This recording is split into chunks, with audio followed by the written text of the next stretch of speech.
അബ് കി അദാലത്തിൽ union minister Hardeep Singh പുരിയുടെ മേൽ ചുമത്തപ്പെട്ട അടുത്ത കുറ്റാരോപണം രാഷ്ട്രീയത്തിൽ വന്നതിന് ശേഷം ഇദ്ദേഹം ഡിപ്ലോമസി മറന്നു എന്നതാണ്. ഹർദീപ് സാർ, കോൺഗ്രസ് എന്താ പറയുന്നതെന്ന് വെച്ചാൽ ഇദ്ദേഹം എത്ര വലിയൊരു ഡിപ്ലോമേറ്റ് ആയിരുന്നു. പക്ഷേ രാഷ്ട്രീയത്തിൽ വന്നതിന് ശേഷം ഇദ്ദേഹത്തിന് എന്ത് സംഭവിച്ചെന്ന് ഞങ്ങൾക്കറിയില്ല. രാഹുൽ ഗാന്ധിയെ കഴുതിയെന്ന് താങ്കൾ വിളിച്ചു. ഞാനെപ്പോഴും അങ്ങനെ പറയില്ല, പറയുകയും ചെയ്യില്ല. ഞാൻ പറഞ്ഞത് എന്താണെന്ന് വെച്ചാൽ അദ്ദേഹം ഞങ്ങളോട് ചില നേതാക്കന്മാരെക്കുറിച്ച് സംസാരിച്ചു. ഞാൻ പറഞ്ഞത് ഈ മണ്ടത്തരം 3 പാർട്ടാണ്. സാധാരണം ഓർഡിനറി, അസാധാരണം എക്സ്ട്രോർഡിനറി, മറ്റൊന്ന് ചക്രവർത്തി ക്ലാസ് മണ്ടത്തരം. ഞാനിങ്ങനെയാ പറഞ്ഞത്. അതായത് താങ്കൾ പറഞ്ഞ ആ സ്റ്റേറ്റ്മെന്റ് എന്റെ കൈവശമുണ്ട്. അതിൽ താങ്കൾ പറഞ്ഞിരിക്കുന്നത് you are getting on as to race of horses race. അല്ല, ഇത് മലയാളത്തിൽ പറയുകയാണെങ്കിൽ കുതിരയ്ക്ക് പകരം കഴുതിയെ ഓടിപ്പിക്കുന്നു എന്നതാണ്. അല്ല, ഇതൊരു പ്രോവർബാണ്. It's an expression. ഇപ്പോൾ നിങ്ങൾ തന്നെ ഇത് മനസ്സിലാക്കൂ. ഇത് കുതിരകളുടെ റേസാണ്. അതിൻ്റെ അർത്ഥം ഒരു നല്ല കോമ്പറ്റീഷൻ പോയിക്കൊണ്ടിരിക്കുന്നു. അതിൽ നിങ്ങൾ കുതിരകൾക്ക് പകരം മൃഗങ്ങളെ പറയുന്നു. ഇത് വെറും പ്രോവർബല്ലേ? അതിന് ഞാൻ അദ്ദേഹത്തെ കഴുതയെന്ന് പറഞ്ഞു എന്നല്ല അർത്ഥം. ഞാൻ പറഞ്ഞത് ഇതൊരു എക്സ്പ്രഷൻ, അത്രയേ ഉള്ളൂ.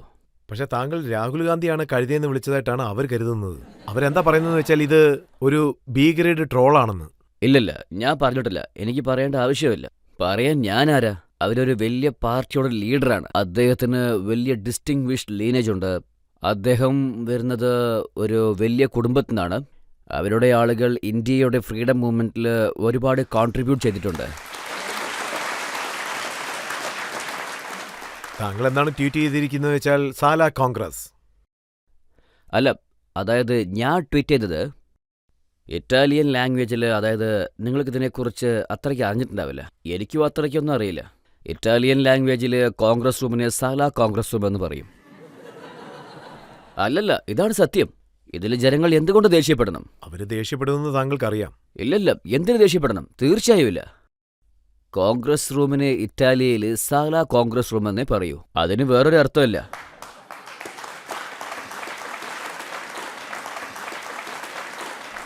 രാഹുൽ ഗാന്ധി എന്താ പറയുന്നതെന്ന് വെച്ചാൽ നമ്മുടെ പ്രധാനമന്ത്രിയെ പിക് പോക്കറ്റ് എന്ന് വിളിക്കുന്നു. പ്രധാനമന്ത്രി നമ്മുടെ ശ്രദ്ധ മാറ്റി നമ്മളെ പിക് പോക്കറ്റ് അടിക്കുന്ന വ്യക്തിയാണെന്ന്. ആദ്യം ഇദ്ദേഹത്തോട് ഞാൻ ചോദിക്കേണ്ടത്, അതായത് താങ്കളുടെ അച്ഛൻ പ്രധാനമന്ത്രിയായി ഇരിക്കുമ്പോൾ അദ്ദേഹം ഒരു സ്റ്റേറ്റ്മെൻറ്റ് കൊടുത്തിരുന്നു. അതായത് 1985 തോന്നുന്നു. ഡൽഹിയിൽ നിന്ന് 1 രൂപ വരുന്നു എങ്കിൽ അതിൽ അവസാനം ജനങ്ങളുടെ അടുത്ത് ചെന്ന് ചേരുന്നത് വെറും 15 പൈസ മാത്രമാണ്. ഞാൻ പറയുന്നത് 1985 കാര്യമാണ്. നാടിന് സ്വാതന്ത്ര്യം കിട്ടിയത് 1947. ഇപ്പം നിങ്ങളെന്നെ ചിന്തിക്കൂ, 75 കൊല്ലത്തിൽ കോൺഗ്രസിൻ്റെ ഭരണം എത്ര കൊല്ലമായിരുന്നു എന്ന്. അപ്പോൾ പോക്കറ്റ് ആരുടേതാണ്? ഇവിടെ ആരാണ് പിക് പോക്കറ്റ് അടിച്ചത്? മറ്റൊരു കാര്യം, ഒരു പേഴ്സണിനെക്കുറിച്ച് സംസാരിക്കുന്നതിന് മുമ്പ് ഞാനിവിടെ വന്നത് നല്ലതിനെക്കുറിച്ചോ മോശപ്പെട്ടതിനെക്കുറിച്ചോ സംസാരിക്കാനല്ല. ബട്ട് കോൺഗ്രസ് റെക്കോർഡിലും ഒരുപാട് കറപ്ഷൻസ് ചെയ്തിട്ടുണ്ട്. അതുകൊണ്ട് ലേറ്റസ്റ്റ് ആയിട്ട് എന്താ പറഞ്ഞിരിക്കുന്നത് വെച്ചാൽ, അതായത് പബ്ലിക്കിനോട് എന്താ പറഞ്ഞെന്ന് വെച്ചാൽ, ഒരുപക്ഷെ നിങ്ങൾ പെട്രോൾ വാങ്ങുകയാണെങ്കിൽ പണം അദാനിയുടെ പോക്കറ്റിലേക്ക് പോകും. ഒരുപക്ഷെ നിങ്ങൾ ഹോട്ടലിൽ ആഹാരം കഴിക്കുകയാണെങ്കിൽ ആ പണവും അദാനിയുടെ പോക്കറ്റിലേക്ക് പോകുന്നു. ഒരുപക്ഷെ നിങ്ങൾ വെള്ളം കുടിച്ചാലും ആ പണം അദാനിയുടെ പോക്കറ്റിലേക്ക് പോകുന്നു. കറണ്ട് വന്നാലും TV കണ്ടാലും അദാനിയുടെ പോക്കറ്റിലേക്കാണ് പണം പോകുന്നതെന്ന്. അതായത് എനിക്ക് തോന്നുന്നത് അദ്ദേഹത്തിന് അദാനിയോട് അബ്സഷൻ ആയി എന്നാണ്. ഒരുപക്ഷെ അദ്ദേഹം പെട്രോളിനെക്കുറിച്ച് അത്രയും അധികം ചിന്തിക്കുന്നുണ്ടെങ്കിൽ, അതിനെക്കുറിച്ച് അല്പമെങ്കിലും അറിയുമെങ്കിൽ, പെട്രോൾ എന്ന് വെച്ചാൽ എവിടെ നിന്നാണ് വരുന്നത്? നമ്മൾ 50% ഇവിടെ ഇമ്പോർട്ടാണ് ചെയ്യുന്നത്. അതാരാണ് ഇമ്പോർട്ട് ചെയ്യുന്നത്? അത് 2 പ്രൈവറ്റ് സെക്ടേഴ്സ് ചെയ്യുന്നു. പിന്നെ ഇവിടെ ബാക്കി നമ്മുടെ OMCs ഉണ്ട്. അതിൽ നിങ്ങൾ പറഞ്ഞ പേര് എന്നെ സംബന്ധിച്ചോളം അദ്ദേഹത്തിന് ഏതൊരു എണ്ണയുടെ കൂടെയും കണക്ഷൻ ഉണ്ടോ എന്ന് എനിക്കറിയില്ല. ഇത് നമ്പർ 1. നമ്പർ 2, അതിന് പകരം നമ്മൾ ഫ്രീഡ് ആഡ് ചെയ്യണം, ഇൻഷുറൻസ് ആഡ് ചെയ്യണം. റാവായിട്ടിരിക്കുന്ന എണ്ണയെ റീഫൈൻ ചെയ്ത് പെട്രോൾ ഡീസലാക്കുന്നവൻ അവനെന്ന് വെച്ച് കുറച്ചെടുത്ത് വയ്ക്കും. ബാക്കിയുള്ളത് ഡീലർ കമ്മീഷൻ വാങ്ങിയേക്കും. ബാക്കിയുള്ളതൊക്കെ സെൻട്രൽ ഗവൺമെൻറ് ഡീലർ എക്സൈസ് ഇടും. അതിനുശേഷം ഭരണത്തിലുള്ളവർ അതിനോട് വാറ്റ് ഇടും. നിങ്ങൾ എന്താ ഈ സംസാരിക്കുന്നത്? ഇത് ഫുൾ ആൻഡ് ഫുൾ ക്ലിയർ ആണ്. മോദിജി കഴിഞ്ഞ 2 വർഷങ്ങളിൽ, ഈ 2 വർഷങ്ങളിൽ ലോകം മുഴുവനും കൂടിയിരിക്കുന്നു എന്ന് പറയാം. ഇന്ത്യയിൽ മാത്രമാണ് ഇതിൻ്റെ റേറ്റ് വളരെയധികം കുറഞ്ഞത്. എന്താ ഓക്കെ അല്ലേ? എന്തുകൊണ്ട് കുറഞ്ഞു? കാരണം മോദിജിയുടെ സെൻട്രൽ ഗവൺമെന്റ് ഈ സമയത്ത് നവംബർ 2011 മെയ് 22 രണ്ട് സമയം എക്സാസിറ്റി അവർ കുറച്ചു. ഇതിലവർ 13 രൂപ 17 രൂപ വരെയാണ് പെട്രോളിൻ്റെ വില അവർ കുറച്ചത്. ഓക്കെ, ഭാരത ജനതാ പാർട്ടിയുടെ സ്റ്റേറ്റ് വാറ്റിനെ കുറച്ചിരിക്കുന്നു. അതുകൊണ്ടാണ് രാജസ്ഥാനിലെ പെട്രോൾ 108 രൂപയ്ക്ക് വിൽക്കുന്നത്. അതോടൊപ്പം BJP ലക്നോയിൽ അതായത് 96 രൂപയ്ക്കാണ് വിൽക്കുന്നത്. 12 രൂപ ഡിഫറൻസ് ഉണ്ട്. ഇതിനുള്ള ഉത്തരം നൽകൂ. നിങ്ങൾ രാവിലെ ഭക്ഷണം കഴിക്കുവാണെങ്കിൽ അതിനുശേഷം അതിനുള്ള ടാക്സ് അദാനിജിക്കാണ് പോകുന്നത്. പെട്രോൾ നിറച്ചാലും അതും അവർക്കാണ് പോകുന്നത്. എന്തൊക്കെയാണ് സംസാരിക്കുന്നത്? അതുപോലെ ഈ കാര്യവും പറയുന്നുണ്ട്, താങ്കൾ മിനിസ്റ്റർ ആയിരുന്ന സമയത്ത് 6 എയർപോർട്ട് അദാനിക്ക് നൽകിയെന്ന്. ആദ്യത്തെ കാര്യം എന്താണെന്ന് വെച്ചാൽ, ഞാൻ വരുമ്പോഴത്തേക്കും എയർപോർട്ടിന്റെ കാര്യം കഴിഞ്ഞു. അതൊരു കാര്യം. രണ്ടാമത്തെ കാര്യം എന്താണെന്ന് വെച്ചാൽ, ഒരുപക്ഷെ നിങ്ങൾ ഓപ്പൺ ട്രാൻസ്പെറന്റ് ആക്ഷൻ ചെയ്യുന്നുവെങ്കിൽ അവിടെ ചെന്ന് ഇദ്ദേഹം എനിക്ക് അറിഞ്ഞ ആളാണ്, അതുകൊണ്ട് ഞാൻ ഇദ്ദേഹത്തിനെ കൊടുക്കൂ എന്നൊന്നും അവിടെ പറയാൻ പറ്റില്ല. ബെറ്റിൽ ജയിക്കുന്നവർക്ക് മാത്രമേ കിട്ടൂ. ഞാൻ എയർപോർട്ടിൻ്റെ സിവിൽ ഏവിയേഷൻ ചെയ്തുകൊണ്ടിരിക്കുമ്പോൾ ഒരു വലിയ എയർപോർട്ടിൻ്റെ ആക്ഷൻ നടന്നു. അത് ഡൽഹിയുടെ അടുത്തുള്ള ജേവർ എയർപോർട്ടിൻ്റെ നിർമ്മാണം കഴിഞ്ഞാൽ ഡൽഹി, അതോടൊപ്പം ഇന്ദിരാഗാന്ധി എയർപോർട്ട്, അതോടൊപ്പം ജേവറിൽ ട്രാഫിക് എല്ലാം ചേർത്ത് it will be more than London, Heathrow, Gatwick and Stansted put together.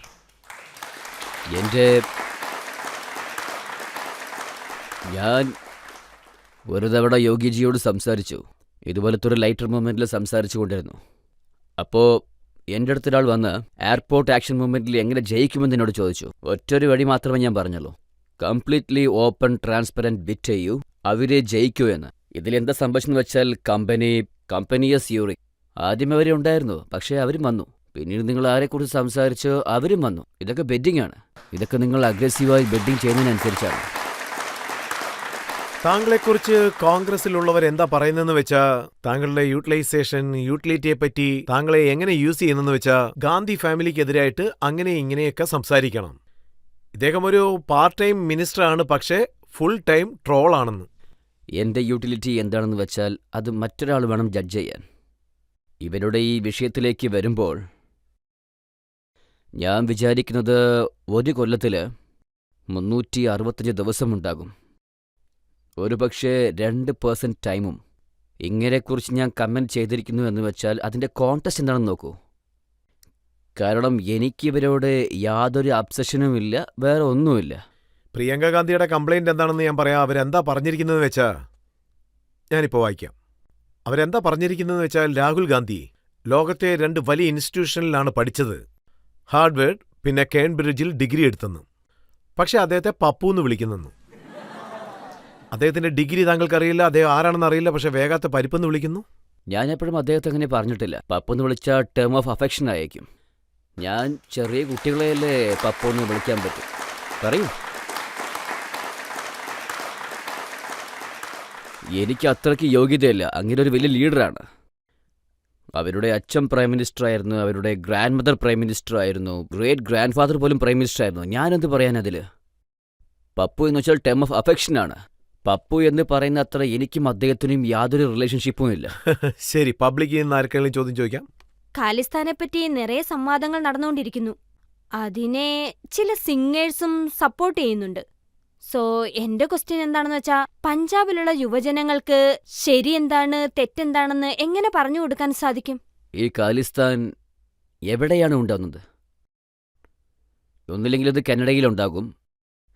എല്ലാ ഖാലിസ്ഥാനും ഇപ്പോൾ അവിടെയാണല്ലോ.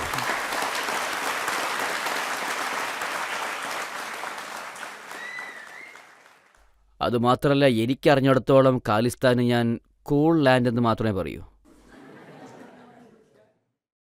ഇത് ശരിക്കും ഒരു മണ്ടത്തരമാണ്.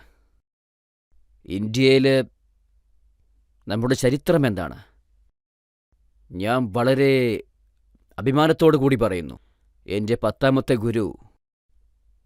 ഗുരു മഹാരാജ് ഗോവിന്ദ് സിംഗ്, അദ്ദേഹം ഞങ്ങളുടെ കമ്മ്യൂണിറ്റിക്ക് വേണ്ടി എന്തൊക്കെയോ ചെയ്തിട്ടുണ്ട്. അവിടെ നിന്നാണ് ഖാൽസ എസ്റ്റാബ്ലിഷ് ആയത്. ഇന്ത്യയിലെ പോപ്പുലേഷനിൽ ഞങ്ങൾ എത്ര പെർസെൻറ്റേജാണുള്ളത്? 2%-ക്കാളും കുറവാണ്. സിഖ്സിൻ്റെ. ഇന്ത്യ ഞങ്ങൾക്ക് വേണ്ടി എന്തെല്ലാം ചെയ്തില്ല. അതേന്ന് ഒരുപാട് വ്യത്യസ്തമായ ആളുകൾ വന്ന് see how lucky I'm went to Canada, I'm become a minister. എന്ത് ആളുകളാണ് ഇവര്? ഇന്ത്യയിൽ എന്തൊക്കെയാണ് നടക്കുന്നത്? എത്ര റെസ്പെക്റ്റാണ് ഇവിടെ കിട്ടിയിരിക്കുന്നത്? ഇവിടെ എന്താണ് ഇല്ലാത്തത്? ഇത് വൺ വേ എന്ന് മാത്രം ഞാൻ പറയില്ല. ഇവിടെ സിഖ്സും എത്രയും അധികം കോൺട്രിബ്യൂട്ട് ചെയ്യുന്നുണ്ട്. പഞ്ചാബില് അഗ്രികൾച്ചറിൽ, അതുമാത്രമല്ല ട്രാൻസ്പോർട്ടിൽ, മെഡിക്കൽ പ്രൊഫഷൻസിൽ, ലോയിൽ എത്ര ല്യൂമറീസാണ് ചീഫ് ജസ്റ്റിസ് ആയത്. എൻ്റെ ബ്രദർ മണീന്ദർ ഒരു അഡ്വക്കേറ്റ് പ്രാക്ടീഷണർ ആയിരുന്നു. കാരണം ഹൈക്കോടതി ജഡ്ജസ് ഇവരെന്തൊക്കെയാണ് സംസാരിക്കുന്നത്? ഖാലിസ്ഥാൻ ഉണ്ടാകുമെന്ന് പറയുന്നു. പഞ്ചാബിൽ നടന്ന കാര്യത്തെക്കുറിച്ച് ഞാൻ നിങ്ങളോട് പറയാം. ഒരുപാട് കൊല്ലങ്ങളായി അവിടെയുള്ള ഒരു സൗണ്ട് ഡിസിഷൻ മേക്കിംഗ് അതവിടെ ഇല്ല. അതുകൊണ്ട് സംഭവിച്ചത് എന്താണെന്ന് വെച്ചാൽ ചില കാര്യങ്ങൾക്ക് അവർ അടിമയായി. ഇതൊക്കെ വിചാരിക്കുമ്പോൾ വിഷമം തോന്നുന്നു. We have lost complete generation. എല്ലാം ഈ ലഹരി കാരണമാണ്. മറ്റൊരു കാര്യം എന്താണെന്ന് വെച്ചാൽ കുറേ സ്ഥലങ്ങൾക്ക് പോകുവാണെങ്കിൽ അമൃത്സറിന് ജലന്ധർ വരെ അവിടെ കുറേ വലിയ വലിയ ബോർഡുകളുണ്ട്. IELTS. ഇതെന്താണെന്ന് എനിക്ക് മനസ്സിലാവുന്നില്ല. ഞാൻ വിചാരിച്ചു പുതിയ എയിംസ് വല്ലതും തുറന്നു എന്ന്. അതായത് അത് കുട്ടികളെ ഇംഗ്ലീഷ് പഠിപ്പിക്കുന്നത്. ആ കുട്ടികളെ ഇംഗ്ലീഷ് പഠിപ്പിച്ച് അവരെ ഇൻ്റർവ്യൂവിലേക്ക് അയക്കുന്നു. ഒരു കൊമേഡിയനുണ്ട്, ട്രേവർ എന്നാരോ, സൗത്ത് ആഫ്രിക്കൻ ഓറിജിൻ. ട്രവൽവ. അവിടെ അദ്ദേഹത്തിനോട് ആരോ ചോദിച്ചിരിക്കുന്നു ഇന്ത്യയെ കനഡയെക്കുറിച്ചുള്ള കാര്യങ്ങൾ. ഇന്ത്യ എന്താണെന്ന് അദ്ദേഹത്തിനോട് ചോദിച്ചപ്പോൾ it's country with supply chief labour to Canada. എന്തൊരു അത്ഭുതമല്ലേ? അവിടെ ഒരു ട്രക്ക് ഡ്രൈവർ പോരാടിയാൽ അവിടെ അവന് നല്ല കാശ് കിട്ടും. പക്ഷേ പഠിച്ചിട്ട് അവൻ അവിടെ പോകുവാണെങ്കിൽ അവിടെ ചെറിയ ജോലി എന്തെങ്കിലും ചെയ്യേണ്ടി വരും. ഇപ്പോഴത്തെ അവസ്ഥ അങ്ങനെയാണ്. മാതാപിതാക്കളും കുട്ടികളെ ഫോറിൻ അയക്കാനാണ് ഉദ്ദേശിക്കുന്നത്. എല്ലാവരും ഈ ഫോറിൻ എന്ന് പറഞ്ഞ് കുട്ടികളെ അങ്ങോട്ട് അയക്കാനാണ് തീരുമാനിക്കുന്നത്. ഞാൻ ഈ പ്രോഗ്രാം മുഖേന ഒരു കാര്യം പറയാം. കുറച്ച് കൊല്ലങ്ങൾക്ക് മുമ്പ് എല്ലാവരും അങ്ങോട്ട് പോയിരുന്നു. ഇപ്പോൾ എക്കണോമിക് ഓപ്പർച്യൂണിറ്റി ഇന്ത്യയിലാണ് ഉള്ളത്. എല്ലാവരും തിരികെ വരുന്നു. ഡോക്ടേഴ്സ് വരുന്നു, പോയവരൊക്കെ തിരിച്ചു വരുന്നു.